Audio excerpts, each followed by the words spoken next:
Welcome to Two Giant Goofballs, a New York Giants podcast. Are you a goofball that loves Giants football? If so, sit back and relax as we talk about the team that both excites and frustrates us so much. And now, here are your goofball hosts, Drew and Rob. All righty, guys. Welcome to a post-game edition of Two Giant Goofballs. I am Drew, joined as always by... me, Rob. Let's talk about our amazing team. Ooh. Oh, yeah. So, yeah, guys, if we sound a little tired, we've already been going here for 3 hours plus here doing the play-by-play coverage here on the streaming platforms here, Facebook, YouTube, Twitch, and, of course, Rob's favorite, my LinkedIn profile. Oh, yes. That's what we've been doing here. And now we're back. We're back because we are just gluttons for punishment at this point, guys. Giving you guys all the latest information here on the game. And, yeah, this is going to be a chance for you guys also to go ahead and vent a little bit, guys. Because, let's be honest, this is not good. This was about as bad as an ending as it gets, guys. And, you know, I thought the topic of the day would be Deontay Banks, given everything that happened to him. I think that's not the topic of the day any longer based on how the way the game ended. Yeah, you gotta ask yourself, what week, what's the over-under on the week that DJ gets pulled and does not start anymore? I'm going to say 0. It's got to be 0, right? I mean, like, seriously, like... So you're saying, like, week 9, so next week you just... Yeah, it's got to be. Like, what's the point here? So, guys, real quick, to give you guys some background here on what's going on here. So, DJ was his usual self here. He wasn't horrible this game here. He wasn't, you know... He was Mr. Prime Time, if you will. He you know, definitely missed some open guys. He also made a couple of decent throws as well. So I'm not trying to make it all negative about him. But here's what it boiled down to: is what it mattered the most. 206 yards, the interception, fumble. Well, that's what I'm saying. What it mattered the most, he got his worst. He buckled under the pressure. I mean, again, the guy stinks on primetime games. He stinks at home. Now he's got 2 chances with the team being down by 8 points to a touchdown and a 2-point conversion, which we'll get to the 2-point conversion. But the controversial 2-point conversion. Yeah. Gets fumble on the first time he gets the ball being down by 8 points here. After the Giants defense gets the ball to him off of a fumble of their own off of Russell Wilson, and missed opportunity. Which we'll talk about missed opportunities. That's a theme for the Giants in this game here. But then gets the ball back, driving the ball. Giants offense is moving the ball. They're looking good. Interception. Yeah. 46 seconds left, whatever it was. Now, I'm not going to front and say that Rob and I have been pro playing Daniel Jones at this point and that we've been calling for him to continue starting. Like, we're not. We don't try to insult your guys' intelligence by saying stuff like that. We are definitely of the bench Daniel Jones. There's no point in playing him kind of crew. But here's the problem you run into. At this point,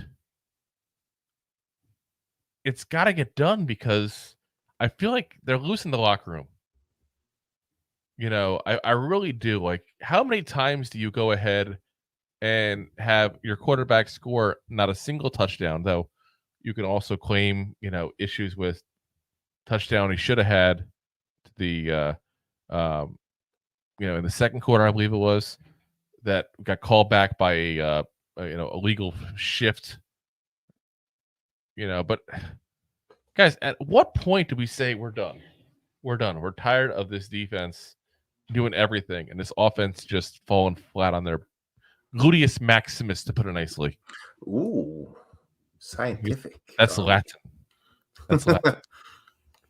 But, you can't keep having that happen. And I'm shocked at this point that the defense hasn't flipped out publicly. Because at some point you got to go, hey, we're doing our thing. We just need this team, the rest of the team, to do their thing.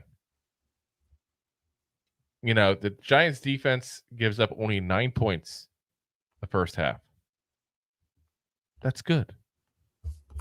That's good, guys. They gave up 17 points the second half. Not so good. But the difference is it was all 3 and outs. It was all, that kind of scenario. And listen, you could sit there and say that the Giants defense actually gave up 10 points the second half because 7 of them was on a punt return that should have been called back. Yeah, you can make the argument. It's a legit thing. So technically the defense gave up 19 points. At what point does the defense get pissed off publicly? Like Daboll is gonna. I'm telling you, and listen. I'm getting more and more mixed on DJ, and I want to see him without. Not DJ. I'm saying Daboll. I want to see him without DJ. I feel like I need to get a full evaluation at this point. I think that's a fair statement because granted, he comes into New York. You have DJ playing his career best, and obviously Daboll looks good. We go to the postseason. We win against the Vikings. Everyone in New York and the tri-state area gets excited. So the side that goes towards Philly, but we're all excited. We're a bunch of fans out here going nuts, and then we had last year. Yeah. Ooh. Now we got this year. Yeah. It's just at what point, and what I'm getting at, and we've talked about in the last episode, you and I both called for, like, hey, it's done. Like, what's the point? The only thing that could happen right now would be if Daniel Jones goes crazy and all of a sudden, you go into year 7 with Daniel Jones because you played good down the stretch when it stopped mattering. Is that a word, mattering? I think it stopped matter. Stop having it stopped having any kind of meaning to it. How about that? But at what point do you go, it's done? We have nothing to gain here. All we're doing is risking the injury settlement money that he would get if he gets injured. If he gets injured, how many years he got injured? Every single year except 22. It's gotten to the point where I go back to 22, and listen, I'm trying to prevent myself from doing this. But 22 was a fun season. It was our first year doing the show. We had good wins. We went into the playoffs. We won a playoff game. But I feel like that set us back so much. It's not even funny. It set us back. So now I'm getting cat food for the cat now while we're recording. Well, in the same term, I hear what you're saying. So, so to say, if the Giants play the way they did last year or this year thus far in 2022, we would have a different quarterback at this point. We would be talking about possibly can this team be a 500 team this year? Could we make the playoffs? And being 500 in this division, right now, I think matters a lot. Because I said it at the beginning of the year, I think the team that wins this division just barely going to squeak out 10 wins. Yeah. And we said going into it, the Eagles were down, the Cowboys were down.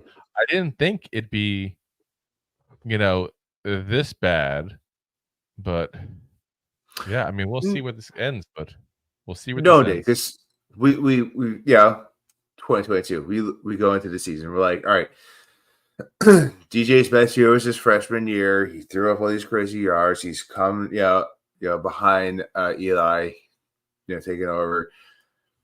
Looking at these stats, he hasn't thrown great, and then he still doesn't, outclass himself with yard wise or stat wise, but he leads a team. We're like, this man's a leader. He's good at getting people behind him, if you will. But he just doesn't have, for lack of better terms, the talent to just continue to go down. Behind? What? He's like P. Diddy, if you will. Baby oil everywhere. Yeah. It's just like I said, it's just bad because I enjoyed 22. And I look back on it now and I almost can't enjoy it now. Almost. I still enjoy it because we still won a playoff game. But It's just it's sad, but it's time to go, guys. It's time to go with this because he has shown us what he is. It's like, remember like Denny Green with the "we are what they thought they were." Was that him or was that Herm Edwards? I'm trying to remember which coach said that. That was Herm Edwards. That was Herm. Right, Herm. That's what this is. Like, DJ is what we thought DJ was. It's year 6. As Michael says, bench this bum. Bench this bum. 0 TDs. Send him to the UFL for their best quarterback. To make a trade with the NFL. You're right. NFL. It's upsetting to a great coach trying to manage a bad QB because we had to pay him. Killer instinct is missing. And that's the biggest thing there, guys. I'm looking here, and I just don't know what to think of Dable still. It's time, guys. It is time. At what point? Like, what's the gain here by continuing to play this guy? And I'm trying to be nice and not call him names because, again, I don't want to make this a personal attack. It's not a personal attack. It's just, it's goddamn time. So, if we want to look at everything at all sides here, right? So, DJ, and Mike was right. It was Denny Green. There we go. So, DJ, best year 2 years ago. Fantastic. They did not extend him, which is probably the worst mistake they've made, is not give him that 5th-year option. Because if they did that, that changes this year. Yeah. So you have to pay him. And after the year he played, he went, 4 years. His freshman year, he puts all these stats. He had 2 injured years, comes back, plays a full healthy year. Doesn't look fantastic, but looks good enough to pay what's pretty much now a modern quarterback salary. So you look at that and you're like, all right, we know the salary cap's about to go up, all these big, marketed deals. It makes sense. Get this guy for 2 years to figure it out. But at the same time, it's like, you could have just paid him the rookie salary for the 5th year, see where you're at. Yeah, but it's like, I get that part of it to a certain degree. I really do. They don't want to be stuck with them at that point, is what it boils down to. The bigger issue is the big contract. And like I said, but here's the big thing. We can get out of it. We can get out of the end of the year. And instead, we're risking compounding the issue by letting this guy get hurt, like he typically does every year, and then being stuck with him another goddamn year. Why? Could someone give me a reason why that makes any sense whatsoever? What, so we don't look like we're tanking? So are we trying to tank? Are we worried DeVito is going to look that much better? Because I'm sorry, Luck is not that good. I'll stick to it again. Luck is not the guy I want to see. I want to see DeVito. I really want to see. I really want to see what happens on Monday when Dable talks. Because Dable's gonna have to meet to the press Tuesday. After that's right. Today's Monday. Sunday. Yeah. It's like we're gonna have I got through my my Monday scaries already. It's like it's also past my bedtime. What's gonna happen basically is the Giants are gonna say, especially Dable, we gotta look at the tape, we gotta look at the film, blah blah blah blah blah. So they usually have a Monday press conference, so I assume it's going to be one tomorrow instead. Like, you're going to see Dable have talked to the media about him. And it can't be pleasant. No. It can't be like, we're sticking with him. We think he's the... Stop BSing us. As Dwayne says, we look like we're tanking with Jones in there. We do. And I don't know if maybe there was a thought process of, let's give him one more game because it's a tough defense. We want to start off positive with the next guy. Like, I'm wondering if that's part of it potentially, because the Commanders don't have the best defense in the world. They got a good defensive coach, but they don't have the people to do it yet. Yeah, it has to be. I wonder if that's part of it, like a building confidence with a young kid kind of thing. Like, let's just throw Jones to the Wolves one more week, and then see what happens. Yeah, but so who starts next week? Is it Locke or is it or is it DeVito? Like, I gotta say this: if I'm putting my money on this, I hate to say it, it's gonna be Jones. It's probably going to be Jones. You're right. He's probably going to get, but it's probably going to be. Yeah. But he showed us again why he shouldn't be there. So, all right, let's talk about another guy that is a huge disappointment right now, guys. Deontay Banks, who literally got benched in the game. Now, looking up everything here, I've been trying to get all the information that I can off the Twitterverse here and legit Twitter sources. I'm not talking about Joe Schmo's Giants World. Like I'm talking about like actual media members, guys who actually have an inside knowledge of it. All the rumors are basically that if those of you who didn't watch the game, Deontay Banks got hurdled by Najee Harris, and Banks and Dable went at it on the sidelines. He went back into the game later on, but then they yanked him not too long after that there. What's interesting, though, is he made the play that prevented the George Pickens touchdown by pushing him out of bounds. Yeah. So shortly after that, too. He made a play that could have saved us potentially the game, depending how this went. And then they benched him not too far after that. I don't know. And we don't know that either. But it's bad, guys. You got a guy who's a first round pick a year ago, and you're benching him for effort. Yeah, before I make too many comments about this situation and why who's bench, what was going on, I need to hear a little bit more. Yeah. On Dable and why he did it before I make my own statement, because yes, we talked about last week. Yes, it did look bad, but we were also way out of the game. So to a point, I don't care. The game's not over yet. You keep playing. It's not.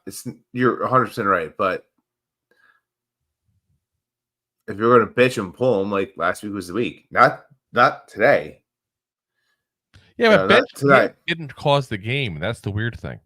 No, it didn't. But I'm just saying, yes, Najee Harris hurled him, but if you watch that play, even in slow motion, he was trying to make that tackle. There's no doubt about that. He was going in.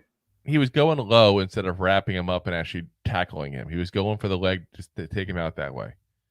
He was doing the Adoree Jackson school of tackling moves. You can't tackle like that. I'm sorry. It's the goddamn NFL. Okay, I get that to a point. But no, the way that position was, when he was running at him, that was probably one of the best styles of tackle to go at. Is he going to wrap his arms around, cause injury? No. Hold his legs. Hold his legs. Make him take you for a ride. But you're looking at it in slow motion. So you're talking about motion. You hold on to the goddamn guy. You don't just try to. Yes, you're saying that from the outside in, but when you're talking about being Banks, who's running at this guy, he's running at him 15 miles an hour, which Najee Harris is probably coming at the same thing.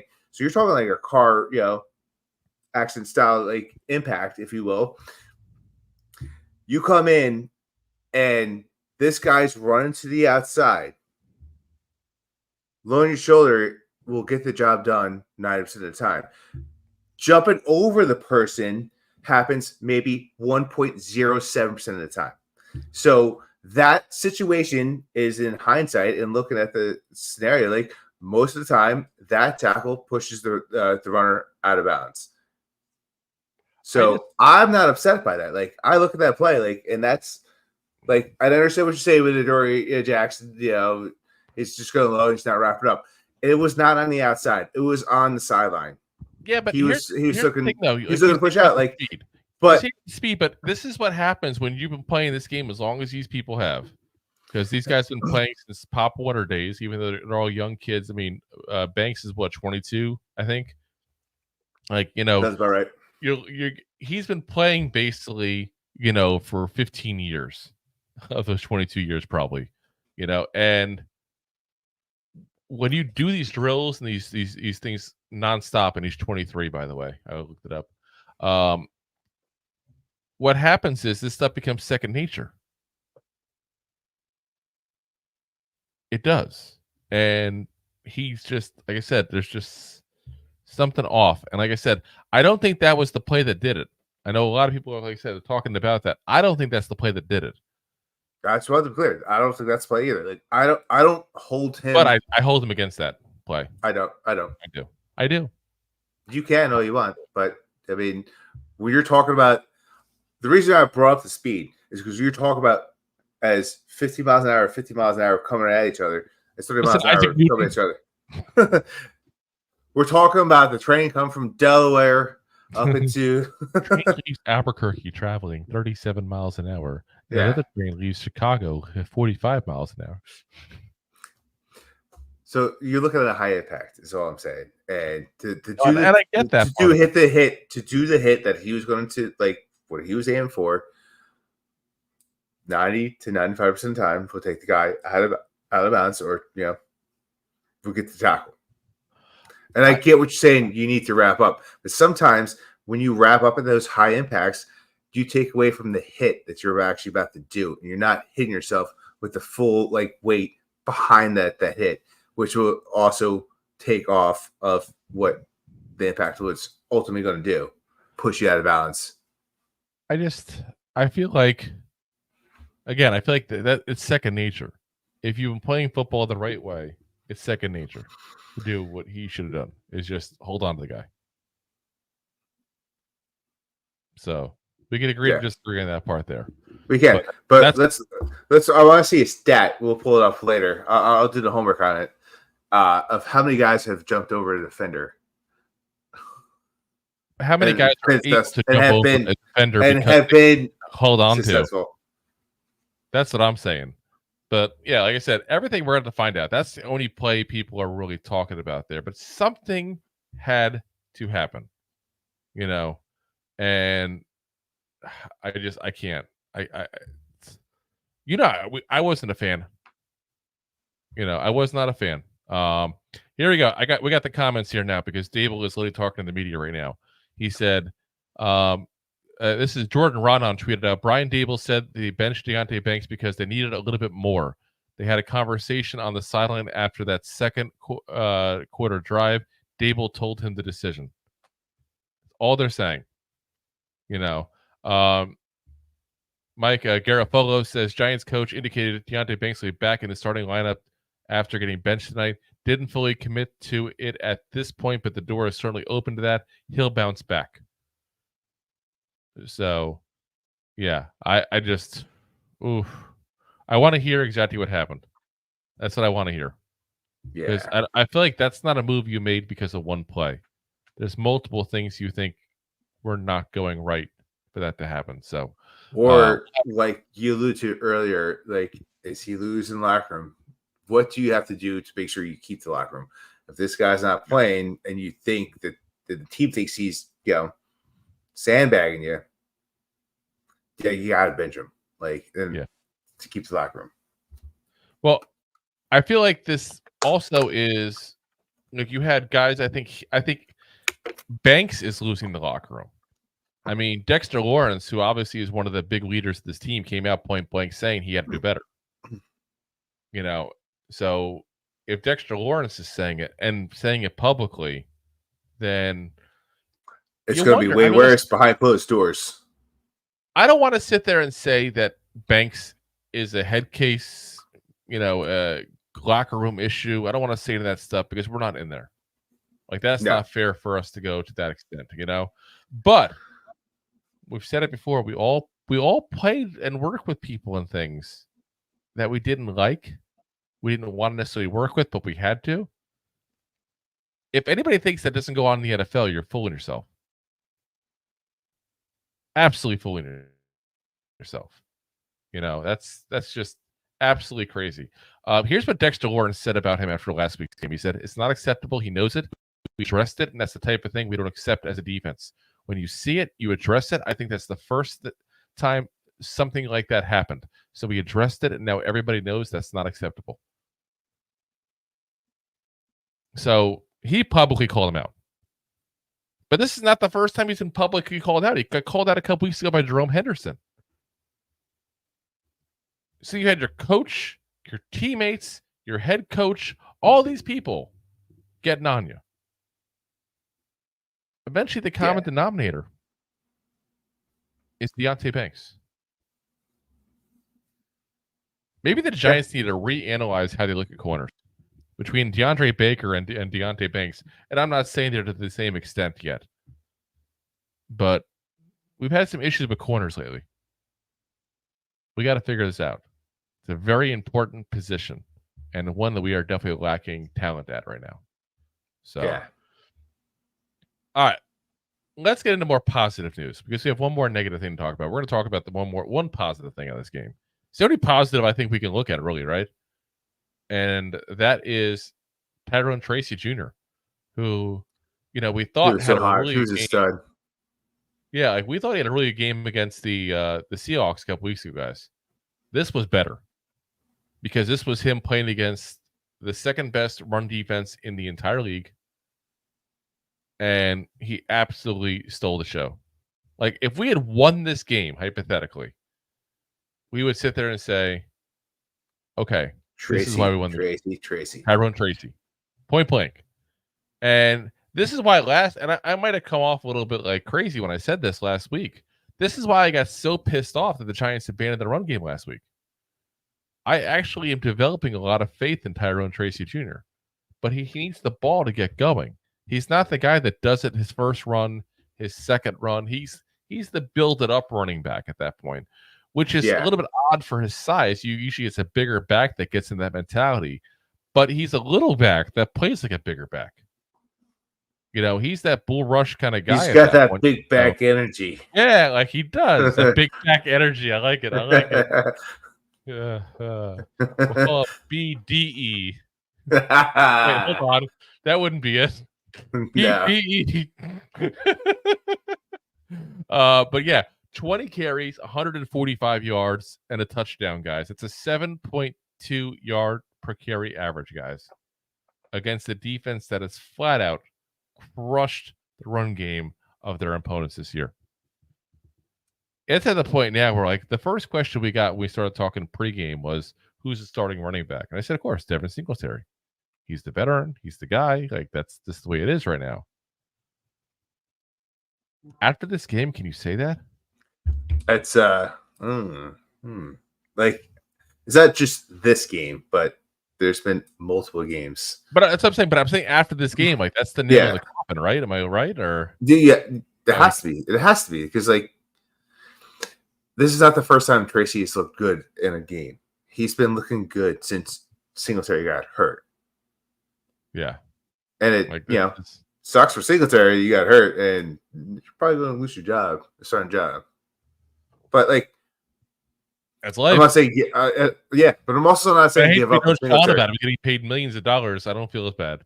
Yeah, and I'm not saying give up on Singletary, but, like, you give 60% of your snaps, the 50+% of your snaps to Tracy Jr., and you give 30 to 40 to Singletary, and then you still got Gray, and you still got Turbo to double play time in there. Put the double in, but, like, you give them like 10% of your snaps, give or take, if you will, and it goes a long way. And I think that's the time to make a change. Leading into this game, I said Turbo there, but Tyrone Tracy has 8 yards less than Singletary, and he's got way less time. He had 8 carries less. He's a half a yard per carry higher. Now you go into this game, you add another 145, onto it. Like, that's getting up there. So he's at 376 rushing yards on the season, guys, through week 8. So considering, if you look at the game log and where he was at, like, he's on pace for, if they just give him the starting job, he could be a 1,000-yard rusher potentially this year, guys. And I don't want to sit there and say they should and will, because honestly, I would personally, if I was Dable, I would still stick to the same advice I gave before. Say we're going to split the carries. I mean, technically, Singletary got to run the ball twice. That's splitting carries. You're not wrong. You know, like you don't have to go ahead and say you're splitting the carries and then make it a 50-50 split. You're still splitting the carries. But what happens if Tracy, again, if he has a bad game, you don't got to play him. You can bench him. You can save his ego, because listen, every football player is an ego. It is what it is. That's his life. You know, and you don't have to worry about that kind of stuff. But if you go ahead and just throw, you know, Tracy out there to the Wolves and he has a bad game, you can kill confidence. Yeah. He's still learning the position too, so you still need Singletary as a guy to teach them. Unless you're that confident and you want to go ahead and trade Singletary. Get the pick. I don't know what you would get from him at this point. I mean, savvy veteran guys average about 700 rushing yards, about 1,000 total yards a season for the last couple of years. I don't know what the value is in that. I mean, considering DeAndre Hopkins got a 4th round pick for the Titans, I mean, what are you expecting? Yeah, that's kind of hard. Like, is it worth giving up Singletary to get a 5th round pick? I don't think this. Let's go be honest. Like, unless you know, 4th. Unless you know that we're probably going to top 15, top 10 pick, and you trade a whole bunch of that. You collectively get as many picks as you can, and you trade up to get what you need. Yeah, but I don't think 5th round picks. I think you're right. A 4th round pick is minimum. A 4th round pick, he's gone. Yeah, absolutely, he's gone in my eyes. 5th round pick ain't doing it. I don't know why I'm drawing the line in the sand, but I am. Give me a 5th and a 6th. I still am not interested. I want a 4th rounder at least. Yeah, I don't think he's worth it. I don't think most people give it to him. So yeah, Singletary. Like I said, sorry, Tracy absolutely stole the show. Looks really good. So congrats to him on what I think was a spectacular game for him, and hopefully a sign of things to come at that point there. As we have a couple of guys doing good on offense there, because Nabers also 7 catches, 71 yards. Granted, some of it was in garbage time at the very end, but he's coming back from that concussion. That's the kind of games I want from him. 7 catches, 71 yards. I don't want these 12 catches for 180 yards. He's gonna get hurt that way. That's what he should be doing. So, like I said, I think solid game overall there for them, those two at least. Let's talk about the issue though. The main issue why we lost. And guys, anybody else has any comments they want to pop in as well on the show here? Pop it here in the comments now. We'll get to the comments in a second, but we're going to get into the biggest issue with this game. But before we do that, we're going to pay the bills real quick, guys. Ooh. Oh. Enjoying the show? Looking for more goofball action? Consider a membership at buymeacoffee.com/2giantgoofballs. Memberships start at just $5 and give you additional goofball access. One-time support payments also available starting at just $3. buymeacoffee.com/2giantgoofballs. All righty, guys. And of course, as always, if you want to support the show, besides going to buymeacoffee.com, you can also go ahead and support the show by sending stars on YouTube. Sorry, sending super chats on YouTube, sending stars on Facebook. Yeah, they just need to come up with one name for this corrupt. Pick a name, God damn it, pick a name. But like I said, definitely appreciate you guys for listening in. And guys, if you are big Giant fans, I know it's hard to admit that nowadays the way they're playing, but if you're big Giant fans and really want to know everything going on with the Giants, guys, we are 2 Giant Goofballs. We're on 3 times a week at a minimum. During the season, we do a game day show as well. So we're on every Monday, Wednesday, and Thursday, 9 p.m. Eastern Standard Time, plus a post-game show. And plus, this is the first year we're doing the play-by-plays, but that's been a little fun to do as well. So definitely got those going as well. So if you haven't, like I said already, and you like that kind of stuff and you're a big Giant fan, do us a favor, hit that subscribe. That way you know everything we're talking about here, because we are nonstop with the content for you guys. And if you know any friends that are Giants fans, listen, we admit freely we're really crappy at marketing. We count on you all. We count on y'all to help us out there. So appreciate you guys in advance for any help there. All right, let's get into the biggest issue here. And the biggest issue is missed opportunities, guys. Missed opportunities. Like, you can name like 6 or 7 different plays at this point that were big plays that did not go our way. And that's not to complain. That's not to say we should have won. I'm not trying to go that route here. So I'm just saying that there's a lot of big plays that could have gone our way and just did not. And it's our own fault, a lot of them. You know, we had the touchdown call back from the illegal shift. And how many goddamn illegal shifts, illegal motions, illegal man downfield? Like, how many of those goddamn plays do we need? How many of them? Like, that's like a training camp mistake, guys. Or maybe we made. And listen, it happens here and there. Like the one illegal shift against Nabers, it wasn't. Yeah, it was. He was blatantly not set in motion. He was still moving. Ours is not here and there. Ours is here and there and everywhere.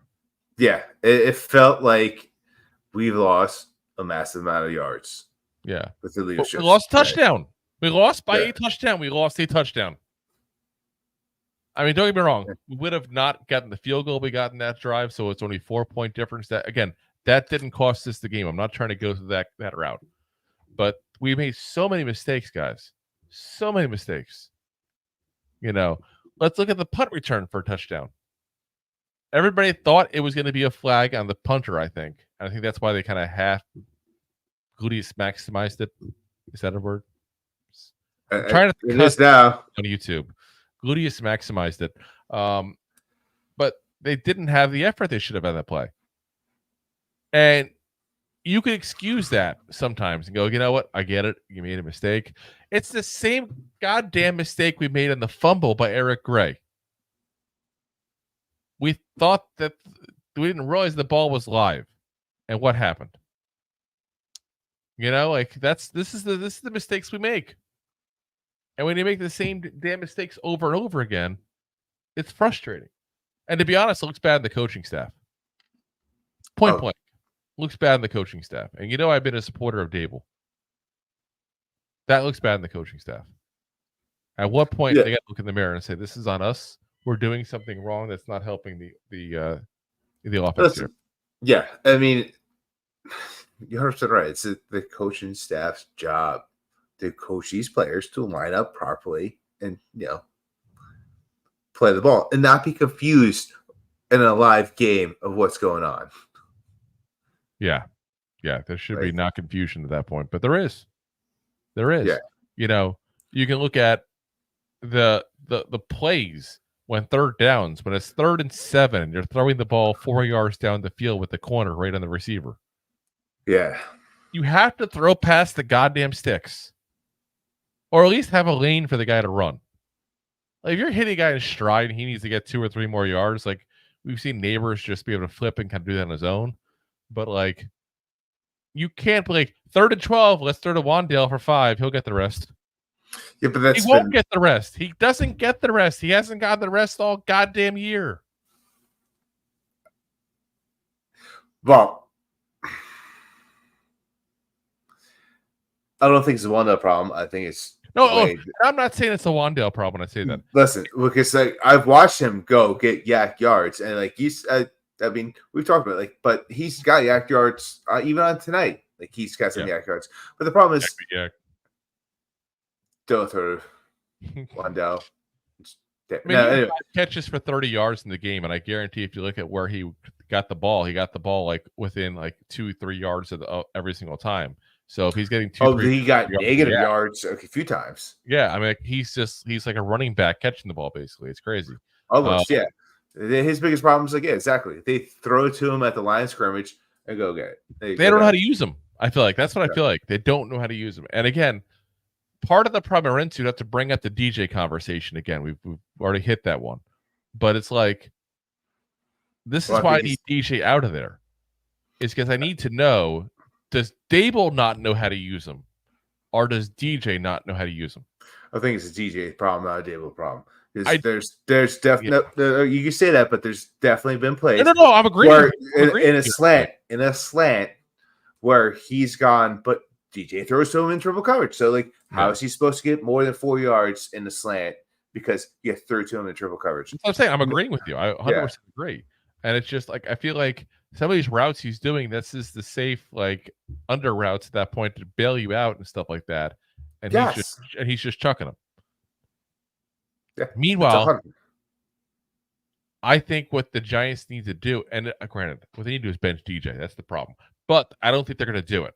So what I want them to do in the meantime is get rid of those routes. Take those routes away and force him to look down the field. I mean, they were chucking the rock down the field tonight. Yeah. We were talking about it before. What do you have? 4 in the first 4 games? Slayton had 4 catches, 108 yards, guys. Yeah. Slayton is the deep threat. By the way, every single thing that Jalen Hyatt caught today was a touchdown. 0 catches, 0 yards. I just had to throw that in there because I know the Hyatt people. Oh, we're not using him right. He sucks, guys. Let's just start saying it. He sucks. I'm at the point where I'm just saying it. Well, once again, I'm not going to be sold on that. He sucks is an answer for him when, we knew that we need to work on him. He needs to develop a little bit more, but we also got a quarterback that doesn't throw the ball deep, and that's what he is, a deep threat. He's lately, though, a little bit more at least. A little bit more, you're right. And then, he almost got the ball, hurt his ribs, and, now they're not utilizing the deep threat. Listen, you got Slayton, you got Hyatt, you got Nabers. At least take a couple steps back and chuck the rock a little bit more. And this brings me back to it's time to bench DJ. It's time, guys. It's goddamn time. It's a quarter past. Should have already freaking happened. Yeah. It's a quarter past midnight, guys. That's where I'm at. It is a quarter past midnight, guys. So, but like I said, all the penalties, all the missed opportunities with the bad throws in the third down, all the field goals that we just gave up. Basically, it's so many missed opportunities, guys, and it's just unfortunately that's where we're at. And if you want to talk missed opportunities, you got to bring up, of course, the fumble that we got, and then DJ fumbles it away again. The drive at the end where DJ throws the interception. Not to keep on piling on DJ here. We've beaten that dead horse or dead career, but I mean, that's good difference. But it's that's so many opportunities we had. Honestly, I feel like if we had a competent quarterback, we could have won. And I felt like that's so many weeks. I'm so goddamn sick of feeling that way. Yes. So goddamn sick of it. Number one goofball podcast had a lot of high hopes on DJ. I 100% said high hopes that we need him to also play. Had high hopes for Kadarius Toney in our first episode, so maybe we did kiss of death. Why don't you just start saying you hate players? Whatever you hate do, you sexy Dex. Yeah, I hate you, Deontay Banks. I hate you, Nabers. Goddamn! I hope you guys have terrible careers. You know what? As you're bringing up guys too, because we got to get out of here soon, guys. Because Rob and I both got work in the morning, but I got to bring up somebody that I should have put on our list of people to talk about here, because I don't want to say bashed, but we called him out. We called him out for Brian Burns for not living up to the contract early on. And we're saying he couldn't. We just didn't think he was a $30 million guy. He wasn't playing like the first couple of weeks. Guys, he had another sack today. He's been playing well. 5 sacks in the last 6 games. Now, that's after starting the first 2 with none. So that's still a damn good ratio, guys. It's what? 5 your stats guy, you're looking at 11.5 for the year at that point? So, I mean, well, it depends on which way you want to go. Do you want to go with the 5 and 8 games, or do you want to go with 5 and 6 games? So if you go with 5 and 8 at that point, you're looking at he's going to end up with 10 points, 10 and a half sacks, we'll call it that way, on the season. But if you do 5, 6, times, let's say, you gotta take those 2 out. Let's do the 15. That put him at 12 and a half. He's quietly doing it. And I don't feel like, compared to the I don't want to say hate, but the attention he got when he wasn't doing the first couple weeks. That's probably the proper term. Compared to the attention he got the first couple weeks, he's not getting the respect back for what he's doing now. No, especially with Kayvon not being there, like he's really been stepping up. Yeah, and like I said, we got to give it to him there. We definitely got to give him the credit where the credit is due at that point, and it's due. He's been stepping it up. I do think you also got to, if we're talking about stepping it up real quick as well, Azeez Ojulari, 2 more sacks today, guys. Yeah, he 5 sacks in 3 games. Don't trade him. Keep him. Sign him. That's the guy you keep. I should say as a backup, but as a 3-headed monster. Yes. I'm okay with it. And you know what? I don't think signing him is going to be that much money where it's going to break you. Like, if you have to pay this guy $30 million like we just paid to Burns, then okay, obviously don't do that. There's no way he gets Burns money. No. But he's worth some money now. He's proven it. I think somebody's going to pay him probably more than he's worth at that point, to be honest with you. As long as he stays healthy. Yeah. So, we'll see how it goes the rest of the year. But I just wanted to point him out as well because he deserves, some credit because he's now sitting at 6 sacks on the year, guys. So big old sack. He's definitely been living up to the hype that we gave him early on as being a great guy to be coming off the bench as an edge rusher. So, kudos to both those guys. I just wanted to bring that up real quick as well because, like I said, I want to be 100% negative. It's easy to be negative, but there's still a lot of positives to this team. Just one big negative: we don't have a quarterback. Is what it is, guys. So, all right. Let's get to the comments real quick, and then we're going to head on out here real quick. So we already went through most of these guys. So, again, last chance if we get some more comments. Mike says, Jake Fromm and Mike Glennon are the reasons Jones is still around. They were so bad. That's the narrative. The Giants can't do any better than Jones started. Yeah, we talked about it, too. They were too safe this year, too. We were definitely big on getting an actual legit guy in there to go ahead and threaten his job, like Gardner Minshew even. I'm not saying go out and get, crazy at that point, but just someone who can actually play the position competently. Yeah, I was, like I said, I've said it and beat a dead horse on Jameson Winston. Like, yeah, dude. I said it too. We said Dable might be able to fix some of the turnover issues. Yeah. As much as we were talking about turnovers with Jones today, Jones is not nearly the turnover machine he was prior to Dable. He's not. Of that. So, I mean, Winston went out for the Browns and look, as a serviceable quarterback. He looks very good. But again, anyone's a big improvement over, I guess. But he looked very good. He looked very good. And then he looked very good without having Amari Cooper. They traded away too. So, like I said, very much the guy I would have taken. Charlie, what's up, man? Says, what happened to Banks? Well, he got shut down like it's Labor Day weekend, basically, and got put to the bench. Pretty much. Yeah, he got benched for, we're assuming, effort based on things people saw, but we don't know 100%. Obviously, there was the issues last week, so we'll have to see as Dable gives more information, hopefully, or somebody gets some more information. I feel like that's a situation that's going to leak. There's a lot of things that don't always leak with this regime. That's going to leak. So, T-Pill 102 says, Cowboy fans here. Sorry to hear that. He says, Daniel Jones played better than my QB. Listen, I hate to say it.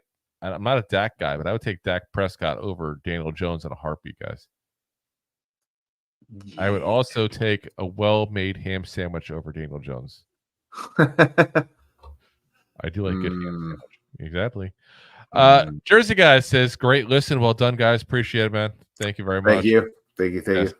Thank you. Oh, great. Got a penalty. Another penalty. Legal shift in the Elvis move. Yeah. Uh-huh. You have to set your hand before you shift. Yeah. All The right. first down marker. Boom. Uh-huh. Oh, I have good news for you guys. We may have lost, but at least we're almost at the halfway point. Yeah.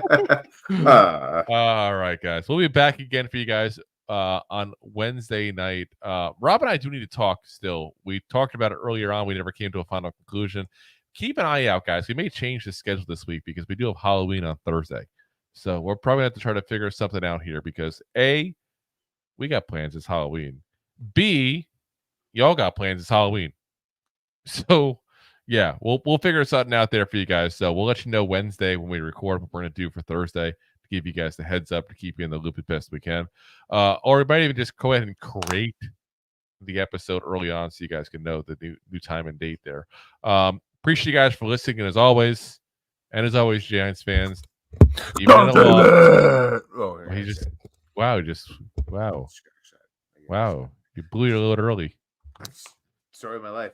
It's like American Pie. You'd have reserves.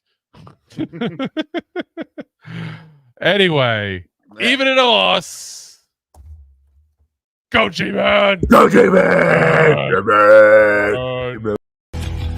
Thanks for listening to Two Giant Goofballs, a New York Giants podcast. We appreciate your support. Thanks so much. Please, I'm begging you. Please subscribe.